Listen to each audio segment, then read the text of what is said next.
We're going to talk a little bit today about section views. And what you see here is an elevation view of a rectangular object with what looks to be a rectangular attachment or a hole going through it or whatever. A lot of beginning drafters and design students think that when they show an elevation view of something that's pretty sufficient, but it sometimes isn't. Uh, a young designer doing this as an elevation of an object would think, well, I know what those little rectangles inside the piece are. I know what they do. That's a window with a little bar going through it or something. Um, but we don't know how deep it is, and we don't really know enough about it from just this view. So I'm going to uncover the section view after I show you this little gizmo up here. Basically what this is a section flag indicator. It is labeled in the middle of the circle, section, it's A. And then we have this triangle here that's a 90-degree angle here and a 45-degree here and a 45-degree here, showing you which direction you're looking. And what this does is this cuts this object along this line, and it discards this half, and you see what's left after making this cut with a big imaginary saw and taking this part and throwing it away and just looking at what's left from the side. So I'm going to uncover the section view and show you what it is. And lo and behold, we find out that this object is much deeper than we thought it was, and that these rectangular things don't go all the way through, and it's not really a window, it's an indentation in the piece. And you see also here we have this elevation has this section marker, and over here we've labeled the section A.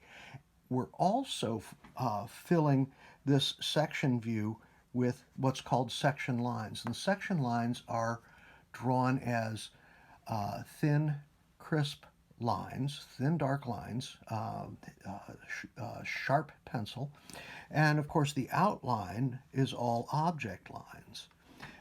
The other thing is we, of course, label this section A. I always put the circle here and a double underline because it draws attention to it visually without me having to do enormous letters or anything like that. And we're also following the rules of orthographic projection in this way. Remember that if this is an elevation, anything on this side of the elevation is looking at it that direction, looking at it that way. If it's drawn over here on this side, we're looking that way. The thing about the section view is we've got this cutting plane going down through here, and we've removed part of it so that we can see how it looks on the inside as if we've cut it apart and we're looking at the cut section that's remaining. I tend to tell students to think of these diagonal section lines as the marks that the giant imaginary saw has made. That may make it easier to figure out or to remember. And of course, everything lines up. The bottom lines up, the top lines up, the top of the indentation lines up, the little shelf within the indentation lines up, and the bottom lines up because it's orthographic projection. It's projected from one view to the other.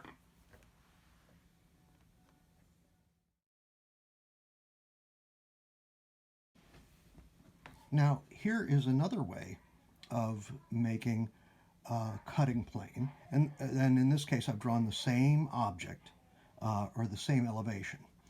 In this case we're using what's called a cutting plane line, and it is a bold, thick line, and the line code is long, short, short, long, short, short, long, and then it terminates in a corner and an arrow that shows which direction we are looking, and then the corners are labeled A and A. So this section would be section A-A. And again, we don't know how deep any of this is, and we don't know what these two stacked rectangles represent until we look at the section view. And again, here we have section A-A, and we have the section view and the section lines within the section view showing the part that is remaining, the part that has actually been cut through. And then, of course, we see the surface here. That's the far side of this hole here. We see that surface because we see that beyond, but we're not actually cutting through that surface here. So what we have here is the cut part represented by being filled with section lines, and the part we see beyond, the surface we see beyond, represented as just a blank surface. Again, cutting plane line, a bold, bold line. Some people make them even bolder than their object outlines, and that's absolutely fine. In fact, it's better. And then you have long, short, short, long, short, short, long, and then terminating at arrow points, and the corners labeled A, and this being section AA. Now, in some ignorant drafting books, you will see this as A prime. You don't prime a letter except in mathematics, and remember, drafting is not mathematics. Drafting is pictures and measurement. It's not math. If it was math, I wouldn't be able to do it.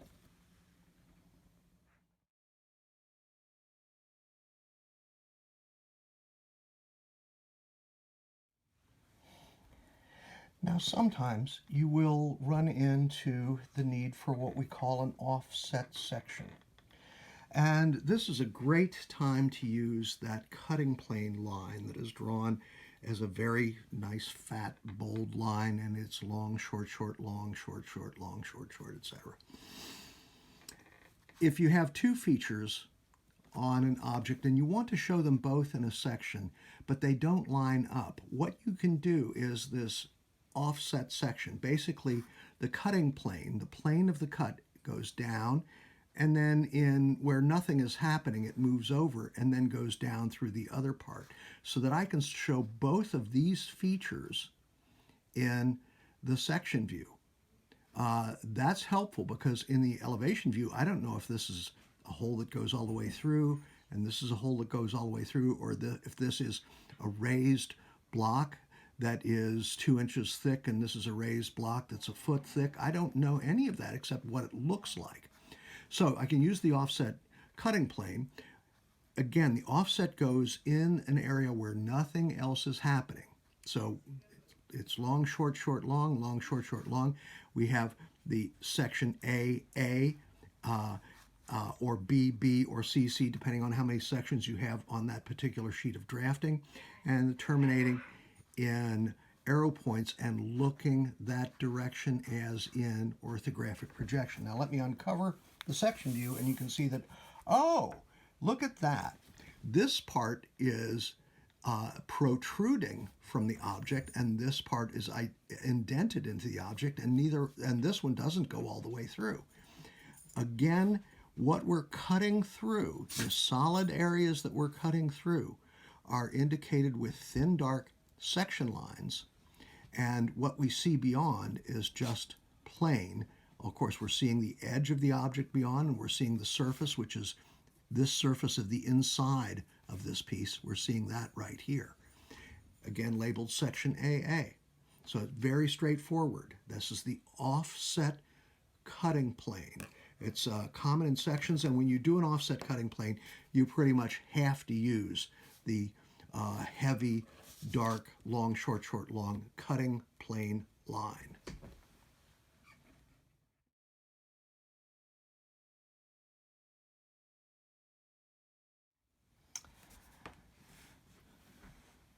So sometimes when you're doing sections, you don't have room for the section. You may not have room for the section on the same sheet as the elevation drawing. So what we're looking at here is a way of creating a section marker.